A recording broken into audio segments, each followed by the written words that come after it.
Hello everyone, welcome back to my channel Tictastic. I'm Wilamena and this is day 3 of Ticmas. This morning I have a hospital appointment with my paediatrician, so I thought I would bring you along. Yeah, I haven't actually been to the hospital in person since before the whole COVID situation happened, so I've just had like phone calls or video chats or whatever, so it's going to be feeling a little bit weird going back again, but obviously wearing a mask and everything. I've already got up and everything and me and my dad are just about to leave, so off we go.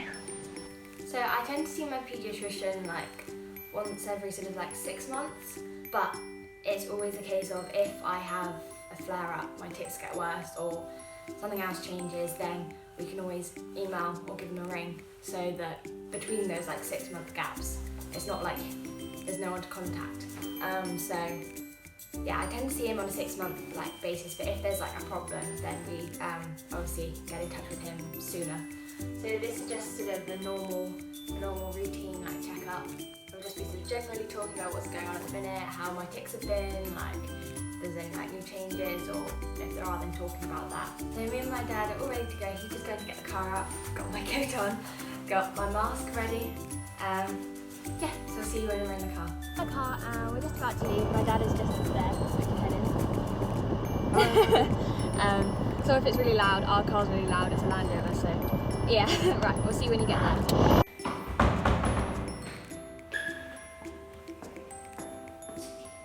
So we've arrived at the hospital and we're just going up all the stairs.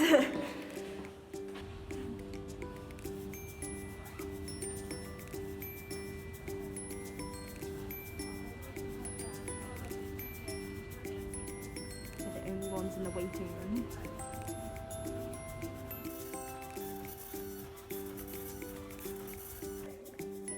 Height and weight and blood pressure all done, and now we're just waiting to go in. All done, just finished the appointment and now we're leaving the hospital, and it was very good. Back down the stairs we go. There are literally so many.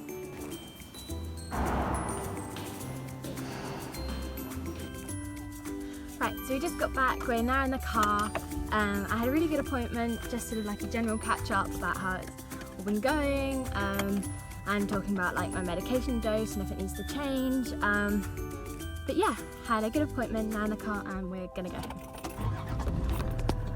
Right, so I thought for the rest of this video I would take the opportunity to sort of talk about something which links in obviously very nicely with my hospital appointment, which is medication and medicating for Tourette's, and should you do it, should you not, like can you even do it?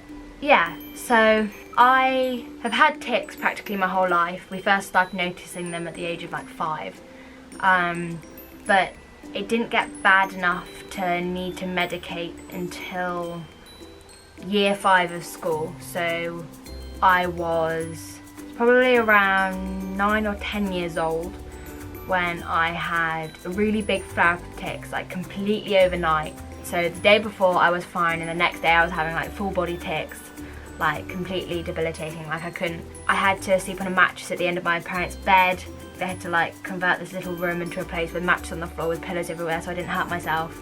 I couldn't walk anywhere on my own, I couldn't go downstairs on my own. I couldn't eat hardly because I was just throwing my food around. Obviously, because I hadn't got my diagnosis of Tourette's yet, the doctors didn't know what it was at first. So lots of tests done, all of that malarkey, until it was decided that it was Tourette's.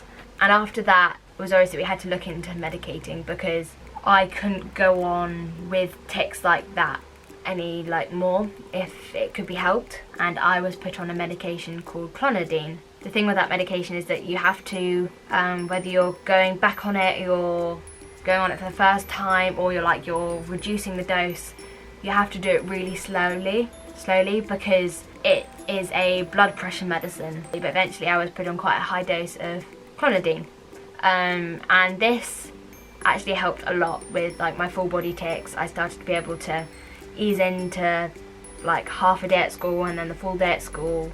I was still only doing 3 days a week, and the other 2 was home medication for multiple reasons, not just my Tourette's. And then I stayed on clonidine then for a good few years until I was in, it was either first or second year of secondary school, and I'd come completely off my clonidine over the summer, and I'd come back to school in September, and I basically needed to be on some sort of medication again. My tics were too bad, I was getting really bad foot tics, so the other paediatrician said, you know, we can go back on clonidine, but it wasn't helping you as much as it should have been, so let's try something else. So we did. We tried another medication called aripiprazole. I wasn't on it long enough to find out whether it did help my tics or not, because within like 2 or 3 days I started getting like some really bad side effects. Usually you don't. It was just my reaction to it. It's not normal, obviously. It was just one of those things. So I was getting like blurred vision and like nosebleeds, and like I couldn't really like talk either. Like it wasn't great. So we came off that, and I think at that point I went back on clonidine. I've kind of been on that ever since. I have had times when my tics have got worse and the dosage has increased, and times when it has been like the dosage has been taken down because I didn't need that high dosage. And in fact, during lockdown in probably May, I was getting really bad like headaches and dizziness, so we came off the clonidine to see if it was a side effect. But then, of course, lo and behold, my full body tics came back again, and we decided that it wasn't worth it, so I went back on the clonidine, and that seemed to fix my headaches anyway. Maybe the balance of like coming off it and coming back on and sort of the resetting. I don't know. I'm not a doctor. Even my doctor doesn't really know. It was a bit random, but my headaches went away, my tics got better, so yeah, and I'm still on clonidine now. But the thing with Tourette's is there is no Tourette's medication, because scientists and doctors don't know enough about Tourette's. They don't know the causes, they don't know why.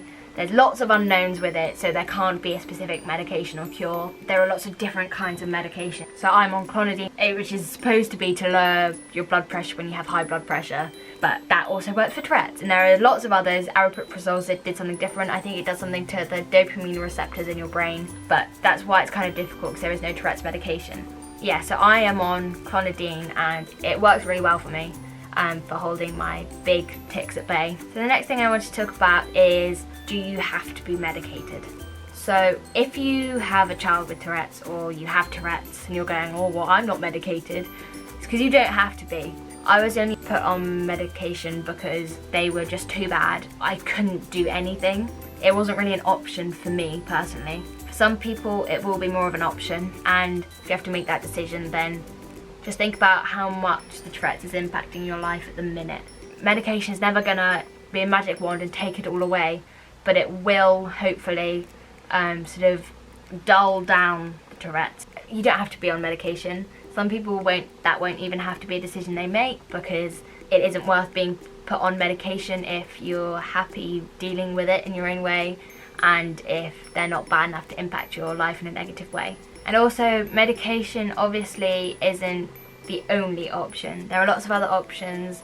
You know, therapy is definitely another option, which I'm not going to talk about now, because that may or may not be in a video coming up, so I will leave that. But yeah, I just wanted to talk a little bit about my experience. In my opinion, it's quite a positive experience with clonidine because of how much it has helped me. That has been proved, as like in May when I was having the really bad headaches, and we came off it to see if that helped. My like disabling tics like all came back again. So it just shows that how much it is doing, because if I wasn't on it, that would still be going on. So I'm very thankful that I take it, and it definitely makes any side effects, if any, like very worth it. Although I'm very lucky I don't get many. It can make you quite tired because it's a sedative, but I'm not on a very high dose anymore, so that doesn't bother me. You know, every now and then I'll go for a nap in the afternoon if I'm really exhausted, but other than that, it doesn't really affect me. And I also just want to remind everyone that I'm only talking from past experience.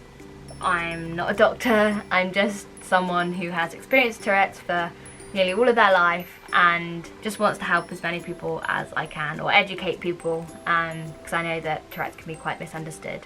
So I don't want anyone to take away from this that I know 100% that medication is going to work for you, or all medication is amazing, because obviously it isn't. There are gonna be times where it doesn't work as well. Yeah, I just wanted to share my positive experience with it and how it has helped me in the past.